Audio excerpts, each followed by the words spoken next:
Mesdames et messieurs, bonsoir. L'activité a repris à la centrale nucléaire de Tchernobyl, accidentée le 26 avril dernier, et les experts estiment que les habitants pourront revenir dans une zone située entre 10 et 30 kilomètres autour de la centrale. Les travaux de décontamination ont été gigantesques et sont loin d'être terminés. Aujourd'hui, 24 agglomérations sont prêtes à revivre. Une de nos équipes, la première équipe occidentale, vient d'accompagner plusieurs personnalités qui ont été invités par les autorités soviétiques à se rendre dans la région. C'est un signe supplémentaire de la politique nouvelle d'information en URSS, une manière aussi pour nous de tirer les leçons de la plus grande catastrophe nucléaire civile.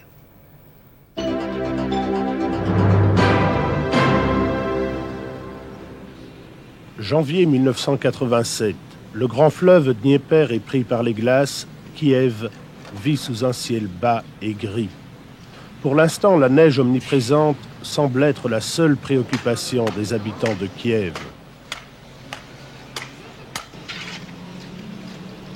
De juin à août dernier, pourtant, plus de 500 000 personnes, un quart de la population de la capitale ukrainienne, des écoliers, des femmes, de jeunes enfants, ont été évacués à titre préventif. C'est que Tchernobyl est distant de 100 km à peine, Bruxelles-Tiange en somme. Pas fini Tchernobyl. Signe le plus visible, les contrôles routiers systématiques qui ont été maintenus aux entrées de Kiev. 8 mois et demi après la catastrophe, il arrive encore que le compteur Geiger grésille trop fort une trentaine de fois par jour. La décontamination se poursuit. Mais il en est qui n'oublient pas, qui n'oublieront jamais, ceux de là-bas. Dans un rayon de 30 km autour de la centrale sinistrée, tous les habitants, 140 000 personnes, ont été évacués. Pripyat, Tchernobyl, Tchapaïevka sont devenus des villes ou des villages fantômes.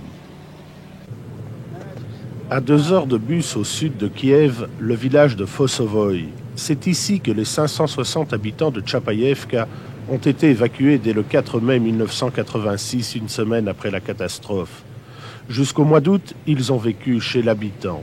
Mais aujourd'hui, à quelques centaines de mètres de Fosovoï, un pignon avec cette date, 1986.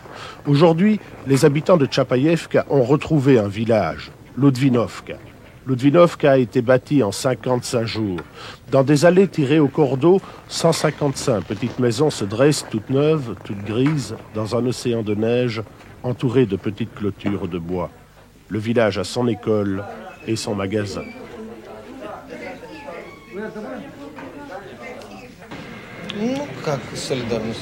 Solidarité, oui, nous avons été reçus avec beaucoup de gentillesse. Vous savez, les gens d'ici sont des villageois, comme nous. On nous a donné un logement, nous n'avons pas eu trop de problèmes. 52 autres villages presque pareils à celui-ci ont été construits un peu partout en Ukraine. Objectif, rendre aussi vite que possible aux évacués un rythme de vie et de travail normal. Sans doute les critères de confort ne correspondent pas aux nôtres, mais pour cet ancien mécanicien en tracteur qui habite ici avec sa femme et ses 5 enfants, Ludvinovka, c'est bien, c'est même très bien. Nous n'avons rien pu emporter de Tchapaïevka. Tous les souvenirs sont restés là-bas. Nous n'avons pu emmener que les vêtements. Mais j'aime bien ici. La nature était plus belle à Tchapaïevka. Mais ici, c'est mieux, c'est plus facile. Surtout pour les enfants qui vont à l'école. Moi, maintenant, je fais l'entretien de l'école. Les autres, eux, se sentent déracinés. Ils rêvent de retrouver leur terre là-bas, un jour peut-être. Peut-être car personne n'ose dire quand la Terre sera décontaminée. Plus étonnant, aucun débat ne semble ouvert sur le nucléaire. Ce n'est pas le matériel qui est en cause, disent-ils. L'accident est dû à des erreurs humaines. Vous savez, cet accident, c'est la faute des hommes. Ce qu'il faut pour éviter ces accidents, c'est qu'on améliore dans les centrales la formation des hommes. Le nucléaire reste nécessaire pour le développement du pays.